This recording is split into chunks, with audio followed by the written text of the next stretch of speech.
I'm going to pull out of my pocket here. I know it's COVIDly cleaned. We normally don't see these in our pockets anymore. Here is a $10 bill. Everybody sees it? For those with good eyesight, this is a dime. For those with bad eyesight, this is still a dime. This is the audience participation part. What is the value of this bill in my hand? What is the value of this dime? What is this worth then? What is this worth? What if I told you I know of an example where I can make that dime worth more than that $10? Okay, it's pre-COVID time or post-COVID. We're either dreaming or remembering back. You leave church and you go to Christian Chicken. Do you have Christian Chicken here, Swiss LA? Okay, so you have Christian Chicken. And you got out just in time to beat the Baptists, because that's the goal of every Christian, is to beat the Baptists to Christian Chicken. You're there. You go to wash your hands, because pre-COVID, we didn't wash our hands that much. So we weren't all covered in alcohol. You go into that bathroom, you wash your hands. You go to hit the button on that dryer, you give it a smack, and the whole front comes off. And inside is a clock that's ticking backwards, wires and explosives. What can you do? You got 3 minutes. You can't get everybody out of the restaurant, so you phone the bomb squad. And they say, look in there for a slotted screw with a red wire. Oh, I found it. Okay, undo that screw. Take the wire off and the clock will stop. You reach in your pocket and what do you have? A $10 bill. Its value, $10. It's totally worthless to you. You're going to blow up in a couple of minutes. You pull out a dime. Its value is still 10 cents. But that is worth whatever all the lives in that restaurants are worth, because you stick it in that screw and you turn it, you remove the wire, and everybody is saved. Now, of course, this has been quite an ordeal for you. You've kind of got a nervous bladder. You need to shake your legs. You need to sit down. So you go in the stall, you sit down, you pull out your money, and look at it and go, wow, what a day. This dime just saved my life. And finally, you finished your business there. You get up off the toilet with it still in your hand, reach around to flush, and it falls in the toilet and goes down. What is the value of this $10 bill? $10. What is the value of this dime? 10 cents. But what is it worth? Well, you got to decide. If it's worth a lot to you, you're on your way to the sewage treatment plant to find it. If it's not worth anything, you just go out there with your head down and don't say a word. See, worth is constantly in flux in these stories. Let me give you one more story. A true story happened to me. I was marooned on a desert island, and all I had was my favorite volleyball named Wilson. We were hanging out, and there was planes flying over. Now, it was long enough ago that we had those old paper bills, not these plastic things. And I looked in my pocket, and I found a dime, and I just went, that's useless to me. And I pulled out my $10 bill, I pulled off my glasses, got the sun just right, lit a fire with my $10 bill, and I was saved. I couldn't spend those bills anywhere, but that $10 bill had an incredible worth to me because it saved me. The dime was completely worthless. You see, it's constantly in flux. I'm saying to you that the value of that bill does not change, but its worth constantly changes. See, value is assigned by the Creator. The Bank of Canada created the $10 bill and said, we will value it at $10. Worth is determined by circumstances. If you go to the markets where they're trading that, it could be worth $7, $8 American. And that will change according to the economy. It's always valued at $10 Canadian. That never changes. But its worth is in constant flux. We got to ask ourselves, are we living in our value or in our worth? I just gave you a useless English language because there's so many exceptions to the rule, and we change the meaning of words. At one point, those words meant something different. Now we use them interchangeably. So it's a useless English language lesson because next week it may change again. But it is a useful life lesson.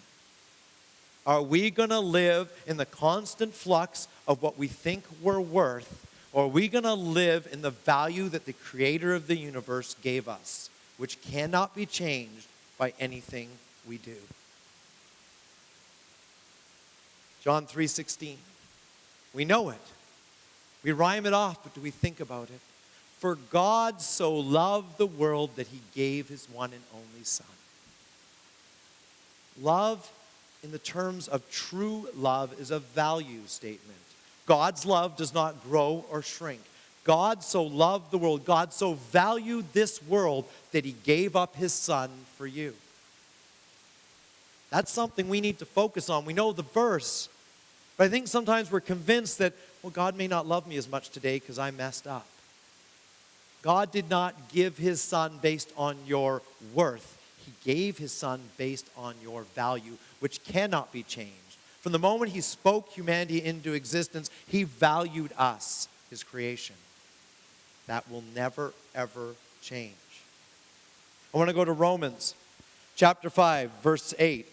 But God demonstrates his own love for us in this, that while we were still sinners, Christ died. He didn't need us when he created us. I think sometimes we get that into our head, well, God needs us. He didn't need us. And even in the perfect state we were created in, remember, sin hadn't entered the world. He still didn't need us. But then sin entered the world. And I would suggest our worth went down. We couldn't even commune with God in the same way.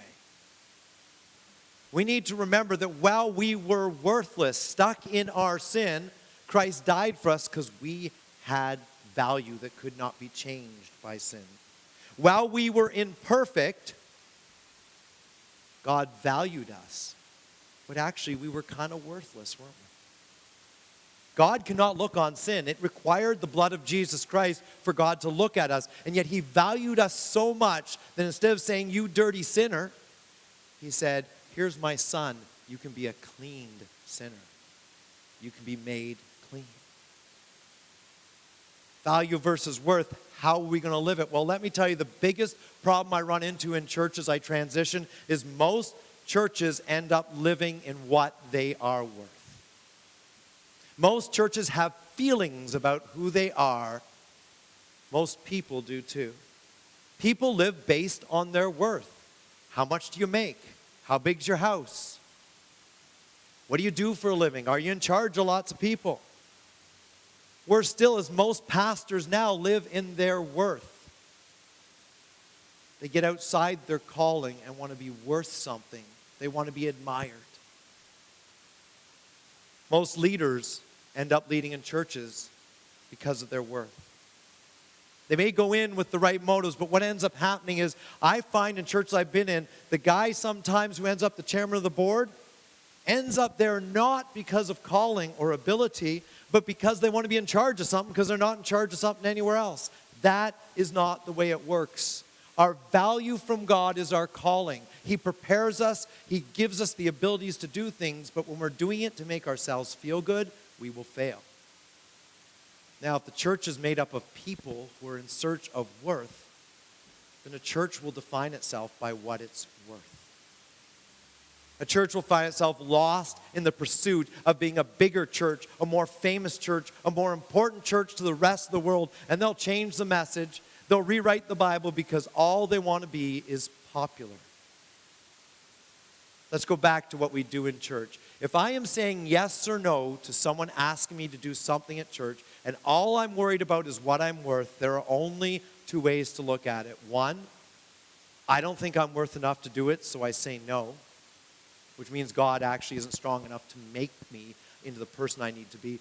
Or I will say yes because I want to feel like I'm worth something. Those are not the right motivations. There are leaders in the church that are not leading. Why are they not leading? Because they're convinced they can't do it. Because they're worried about what they are worth. I'm not gifted enough. I'm insecure. I'm emotionally and spiritually unaware of who I really am in Christ. I'm just plain afraid, so I'm not going to do it. Well, let's go to the flip side of that. I have been in churches where there's leaders and volunteers who should not be leading or volunteering for anything. Why? Because they'll step in any hole they can get into to fill it, and then they will take over. They want to influence people. They want to be responsible. They want authority and power. That's not how God designed this world. The meek shall inherit the earth, but I guess those who don't feel worth enough will inherit leadership positions. Is that the way we want to run things? Where we're desperately trying to show the world how great we are, or our little world here? If we want to go somewhere in this church, we got to make sure we're in God's calling, not our own fear that people won't like us, or worse still, our own desire to be liked. Those who seek authority for their own worth generally don't submit to authority themselves because they want to be in control. They feel they are indispensable. The entire church will crumble without them. The problem is the entire church often crumbles with them because it is about them. They very rarely realize that they often cause the problems. They just blame everybody else for it because what if I said, I messed up? I'm not worth as much anymore. If I'm not living in my value, I can't admit I'm wrong because people won't like me. But if I realize God loves me and I have value, then I can say, you know what, I messed up, I'm sorry. But we get people that constantly blame others. They're so wrapped up in their need to be needed that they're just busy doing stuff. And they're the people that leave church angry. You didn't do what I want. You don't listen. That's a scary way to live your life because they're the ones that hop from church to church to church looking for power and authority over others and never happy because everyone does it wrong, but they're perfect. I've seen it. I've seen it in volunteers and I've seen it in pastors.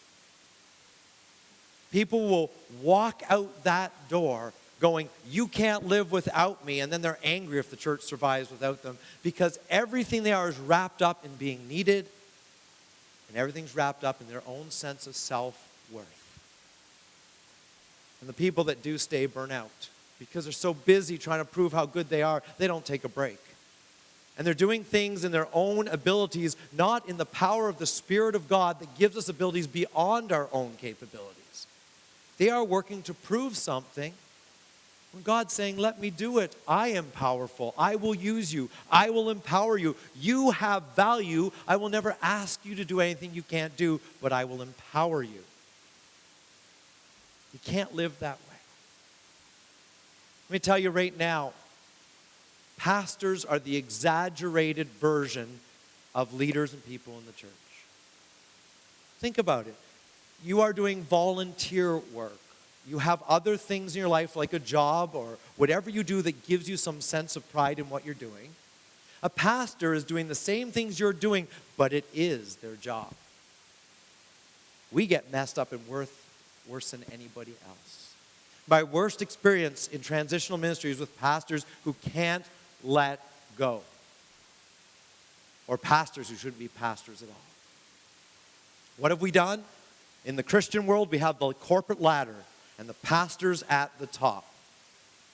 We have people who are involved in miraculous things, people that maybe pray and people are healed, or they come alongside of people and they lead them.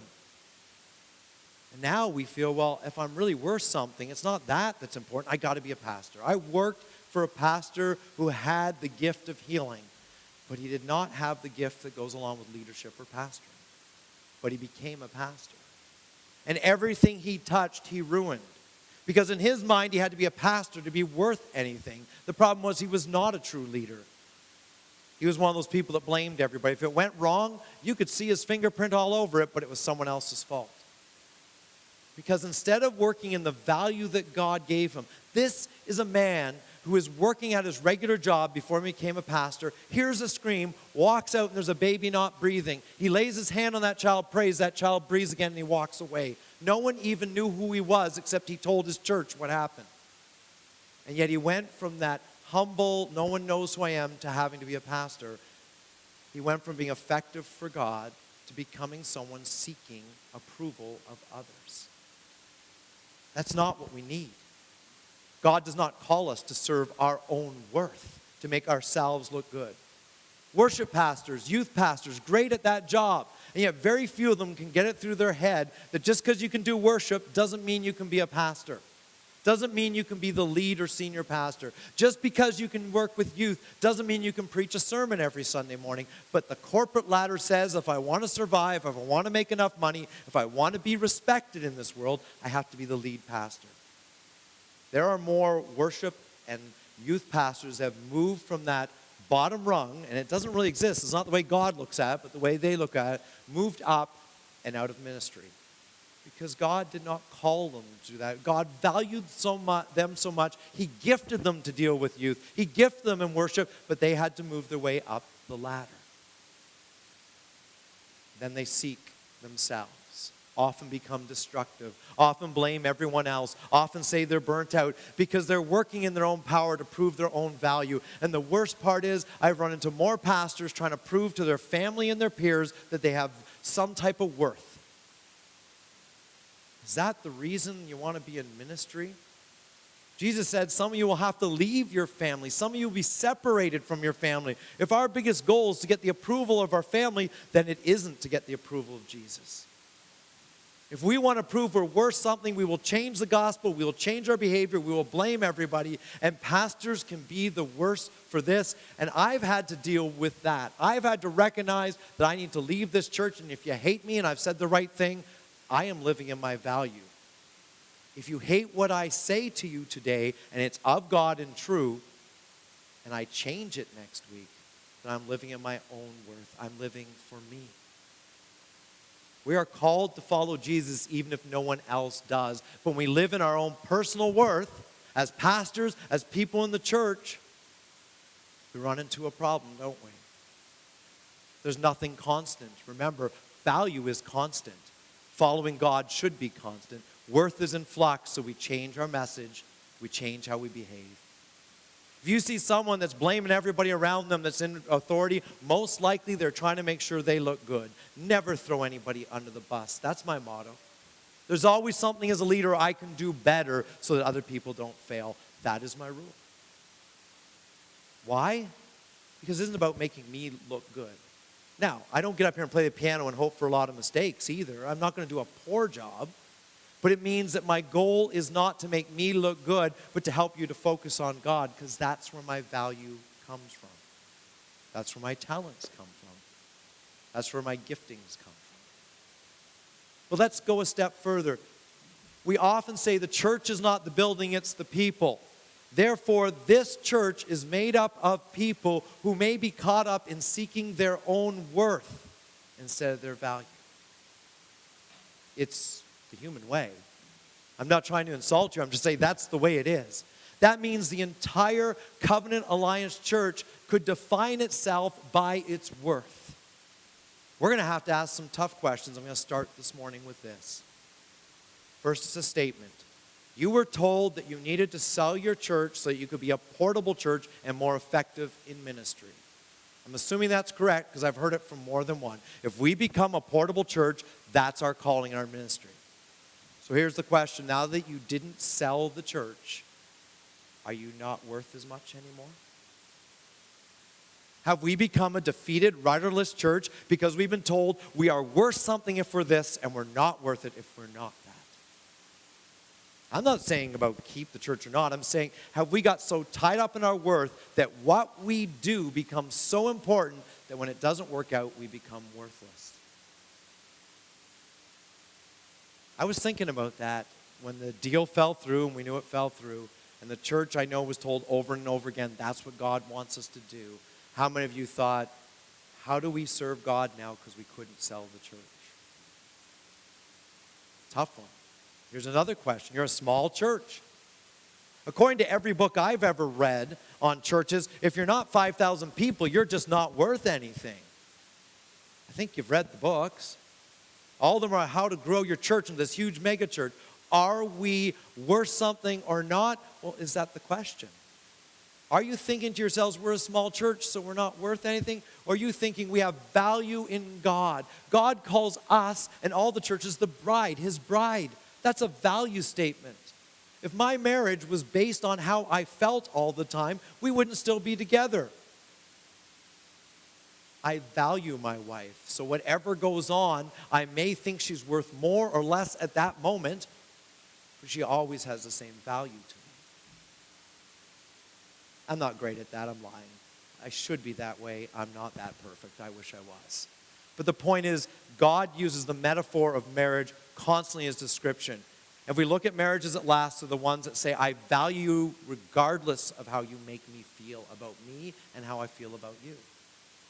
So as a church, as that metaphor, God is saying, I value you no matter what. Are we going to live in that? Or are we going to live in fear that if we don't sell this church, we're nothing? Or if we do sell this church, we're going to be everything? I'm not sure God thinks this building is that important. Either way. But we've made it a God, whether it's selling it or keeping it. We are in danger because we live in trying to feel good about ourselves. We will burn out as a church, as individuals, if we seek others' approval and seek the approval of the world. At the end of your life, you will actually be judged on your willingness to accept your value. Going back to the first verse there, for God so valued the people of this world. Will you accept that? Those who believe will be saved. Believing is accepting the value God placed on you even though you weren't specifically worth it. But also as you live on this planet, you've been asked to represent that value to the rest of the world. If we seek to make this church look the best, be the most wonderful, be the biggest, be the most accepted by the world, if we live that way, we're not living in our value. We're trying to prove we're worth something. That does not properly represent God. In North America, the church looks like a big business right now, and that's not what God is. God is not a business. God is not here trying to prove that bigger is better, that more money, more staff is better. God is saying, I value you as an individual and as a collective of Christ followers. If we send that message out, we're going to bring people in the church that are just looking for a position of power and authority. They'll beat the rest of us down until they can take the top seat. And in the end, it's not God they're seeking. It's power and authority and a sense of self-worth. So these words can be used interchangeably. But I think we need to try and come up, because English is such a ridiculous language, with ways to differentiate between two different words. In Ephesians chapter 2, verse 8, it says, for it is by grace you have been saved through faith. And this is not of yourselves, it is the gift of God, not by works, so that no one can boast. If you're looking for self-worth, you're looking to boast at how good you are. God valued you so much that he said, I'll give you this gift and you can't work for it. That's an important thing to remember. And as a church, God valued you so much, he gives you gifts. This building right now is the gift you have. Use it. We didn't have to work for this building. This building was built long before most of us were alive. I think any of us were alive. We didn't work for this building. We are asked to continue to work for God, not to prove our worth. We already have value, but to respond to the value he's given us. Colossians 3:23. Whatever you do, work at it with all your heart, as working for the Lord, not for man. Work at it because God valued you, and it's just in response, not because you're trying to prove to everyone else that you have worth. Here's the problem.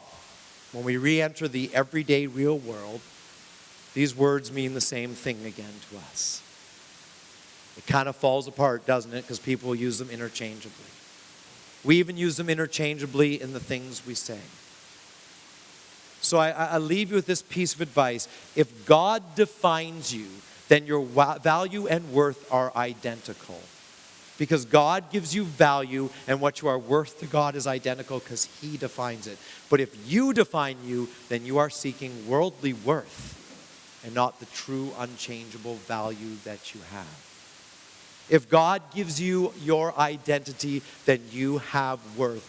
Godly worth, not worldly worth, which is value.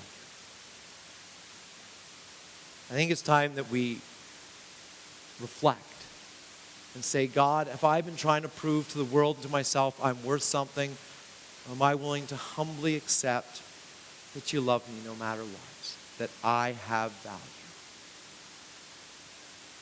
Are you willing as a church to pursue living for value? Or is this transition just a waste of time? Your next pastor will be chosen based on whether you seek to be in value or worth. You will either seek a leader who tries to make you look good, or you'll seek someone who values their relationship with you and God, and all they care about is honoring God. and helping you honor God as well. I leave that with you. We're going to sing a song that I don't think we've done here before. So the words are up there, sing along, reflect. The words are beautiful on it. But I think it says everything I wanted to say today except this. It uses the word worth where I would use value, except it does say that God gives us our worth. God gives us our identity. So to me, that is value, even if we use the word worth. So as you reflect, ask yourselves again, do I live to prove my self-worth? Or do I accept I have such incredible value to the one who created?